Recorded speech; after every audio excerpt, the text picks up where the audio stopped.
Team India star allrounder Hardik Pandya చరిత్రను సృష్టించాడు. అంతర్జాతీయ టీ20లో 1500కు పైగానే పరుగులు చేసి, అలాగే 50కు పైగానే వికెట్లతో పాటు 5 అంతకంటే ఎక్కువ హాఫ్ సెంచరీలు నమోదు చేసిన తొలి భారత ఆటగాడిగా చరిత్రకెక్కాడు. 5 టీ20ల సిరీస్లో భాగంగా ఇంగ్లాండ్తో పూణే వేదికగా శుక్రవారం జరిగిన 4వ టీ20లో హాఫ్ సెంచరీ చేయడం ద్వారా హార్దిక్ పాండ్యా ఈ ఫీట్ను సాధించాడు.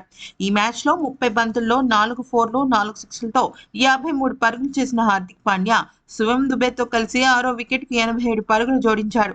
హార్దిక్ పాండ్యాకు ఇది 5వ టీ20 హాఫ్ సెంచరీ. టీ20లలో హార్దిక్ 1803 పరుగులకే చేరుకున్నాడు. బౌలింగ్‌లో 94 వికెట్లు తీశాడు. 5 హాఫ్ సెంచరీలు నమోదు చేయడంతో ఈ రేర్ రికార్డును సొంతం చేసుకున్నాడు. ఓవరాల్‌గా ఈ ఘనత అందుకున్న 4వ ప్లేయర్‌గా నిలిచాడు. అంతకు మునుపు మొత్తం ప్రపంచ క్రికెట్‌ని గనుక చూసినట్టయితే ఫస్ట్ స్థానంలో షకీబ్ అల్ హసన్, సెకండ్ స్థానంలో నబీ, మూడో స్థానంలో సికందర్ ఈ ఫీట్‌ని సాధించారు.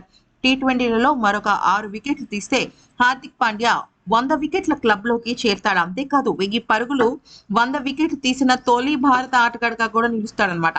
ఓవరాల్‌గా రెండవ ఆటగాడిగా ఈ రికార్డ్ సాధిస్తాడు ఫస్ట్ షకీబ్ అల్ హసన్.